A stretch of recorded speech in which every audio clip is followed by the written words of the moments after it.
পুরসুরায় বাড়ছে দুর্ঘটনা। পুরসুরা থানার উদ্যোগে বারংবার সেফ ড্রাইভ সেভ লাইফ নিয়ে সচেতনতার র্যালি দেখছে জনসাধারণ।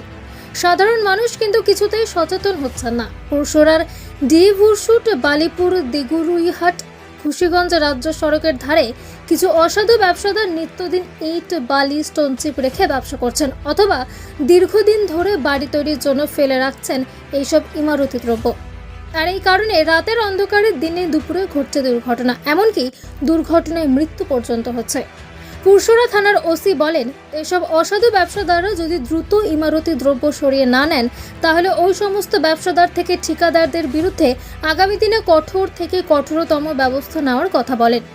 পুরসুরা থানার ওসি শুভজিৎ দের উপস্থিতিতে পুরসুরা থানার এসআই নির্মল কর, সন্দীপদের তত্ত্বাবধানে পুরসুরার শ্রীরামপুর পঞ্চায়েতের সাঁওতা খেলার মাঠে এক বিশেষ সচেতনতা শিবিরের আয়োজন করা হয়।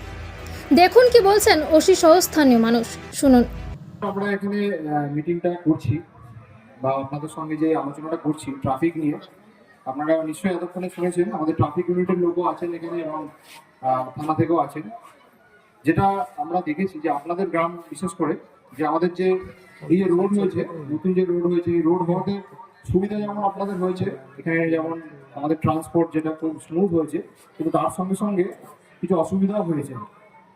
এইরকম রোড তো আপনাদের এখানে ছিলও না, আপনারা খুব কম বয়স থেকে এরকম রোডের সঙ্গে পরিচিতও নয়। তো তাতে দেখা গেছে যে কিছু কিছু অসতর্কতা বা অসাবধানতার জন্য কিছু দুর্ঘটনা ঘটছে। মেন যে উদ্দেশ্য ছিল আমাদের আজকে আপনাদের সঙ্গে আলোচনাটা করবার, সেটা হচ্ছে এরকম রোড আপনাদের গ্রামের পাশ দিয়ে বা উপর দিয়ে গেলে সেই ক্ষেত্রে আপনাদের কি কি সচেতনতা অবলম্বন করা উচিত। আমার মনে হয় আপনাদের সঙ্গে সেটা আলোচনা হয়েছে।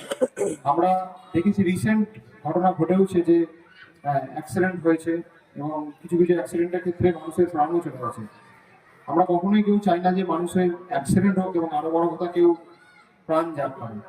তো কিছু কিছু জিনিস আমরা লক্ষ্য করেছি যেগুলো আপনাদের সঙ্গে আলোচনা করার প্রয়োজন মনে করেছি আমরা। যেমন প্রথম একটা জিনিস আমরা দেখেছি, ড্রাঙ্ক অ্যান্ড ড্রাইভিং আমরা যেটা বলি পুলিশি ভাষায়, অর্থাৎ নেশা করে গাড়ি চালানো। এটা একটা খুব বড় সমস্যা। ইয়াং জেনারেশন যারা আছে তাদের মধ্যে, এবং শুধু ইয়াং বলবো না, অনেকেই আছেন বিভিন্ন পেশার সঙ্গে যুক্ত, তাদের ক্ষেত্রে অনেক সময় আমরা দেখেছি যে সন্ধ্যের দিকে বা রাত্রের দিকে তারা কাজকর্ম সেরে দেখা যাচ্ছে যে মদ্যপ অবস্থায় গাড়ি চালাচ্ছে। অনেক ক্ষেত্রে পুলিশ ধরে কেস দেয়, তাতে আপনাদের একটু রাগ হওয়াটা স্বাভাবিক। আমিও যদি পুলিশ না হতাম আমারও হয়তো হতো, কিন্তু কারণটা আসলে কি বুঝতে হবে, আমরা কি চাইছি।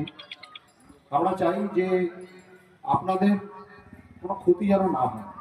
মদ্য অবস্থায় গাড়ি চালালে কি হয় আপনারা হয়তো নিজেরা অভিজ্ঞতা না থাকলেও জানতে পারেন, আমার পুরো কন্ট্রোল থাকে না। ফলে অনেক ক্ষেত্রে দেখা যাচ্ছে যে যেটা নর্মাল ভাবে থাকলে হয়তো অ্যাক্সিডেন্ট হতো না বা কিছু হতো না, সেরকম ঘটনাও দুর্ঘটনায় পরিণত হচ্ছে। যেমন আমি একটা উদাহরণ দিয়ে বলতে পারি, অনেক ক্ষেত্রে দেখেছি যে গাড়ি গিয়ে পাশের রাস্তার পুরো ধাক্কা মেরে দিয়েছে, কেউ হয়তো নয়নগুলিতে পড়ে গেছে।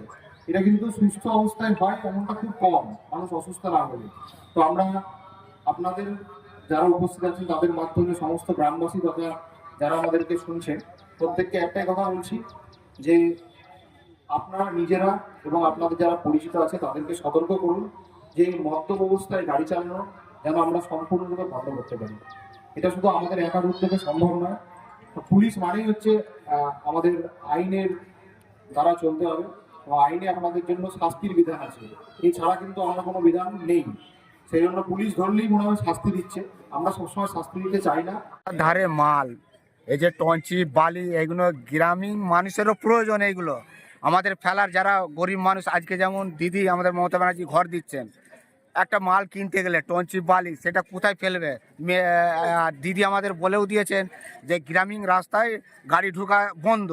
তাহলে যারা মালটাকে নিয়ে এসে ফেলছে, আমার প্রয়োজন, আমি 2 ট্রাক্টর টঞ্চি নেবো, 2 ট্রাক্টর বালি নেবো, সেখানে মেন রোডের ধারে যেহেতু রোডটা চওড়া ফেলতেছে, যারা ফেলতেছে তাদেরকে বলবো অন্তত যেখানে চৌমাথা একটা গ্রামীণ রাস্তা যে মেন রোডে যোগ হচ্ছে, অন্তত সেই জায়গা থেকে অন্তত 100 মিটার তফাতে একটু সরু করে ঢালুক। সবার প্রয়োজন, আমাদের টঞ্চি বালিটাও যেমন প্রয়োজন, এমনি মানুষের জীবনটাও বাঁচুক, সেটা প্রয়োজন। বিপদ যাতে না হয়, সবাইকে মেনটেন করে চলতে হবে, যাতে কোনো দুর্ঘটনা ঘটে। এবং ইমারতের দ্রব্য রাখার কারণে কি সাঁওতার মোড়েতে প্রায় দুর্ঘটনা ঘটছে? না, এইটা বড় ইস্যু নয়, সব থেকে বড় ইস্যু হচ্ছে সিভিকের কাছে। সিভিক পুলিশ এখানে যে ভলেন্টিয়ার যে দেওয়া হচ্ছে, সে তার কাজ করছে না। সে যদি দাঁড়িয়ে যদি অন্তত হাতে একটা লাঠি নিয়ে, সব জায়গায় আমরা দেখছি, সোদপুরে দেখছি, পুরসরায় দেখছি, চাপাডাঙ্গায় দেখছি, যেহেতু এখানে সিভিক ভলেন্টিয়ার থাকছে, সে একটু অন্তত দাঁড়িয়ে পারাপারটা করুক।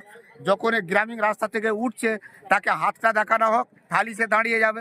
সেখানে সিভিক পুলিশে দেখা যাচ্ছে চায়ের দোকানে আড্ডা মারছে, কোনো অন্য জায়গায় গল্প করছে, কেউ দেখতে পাচ্ছে না। ইয়ং ইয়ং ছেলেরা গাড়ি চালিয়ে কোনো ডান দিক বাঁ দিক দেখছে না, গাড়ি নিয়ে উঠে পড়লো, তখনই ব্যাস রানিং অবস্থায় মেন রোডের গাড়ি এসে ধাক্কা মেরে দিল। তাহলে সিভিক পুলিশ থাকলে তো এই জিনিসটা ঘটবে না, অনেকটাই রক্ষা হবে। এবার আমাদেরও সচেতন, পাবলিকও সচেতন হওয়া প্রয়োজন আছে, যে আমরা যখন উঠবো আগে থেমে যাব, ডান দিক বাঁ দিক মেন রোড দেখে তারপরে পারাপার হবো।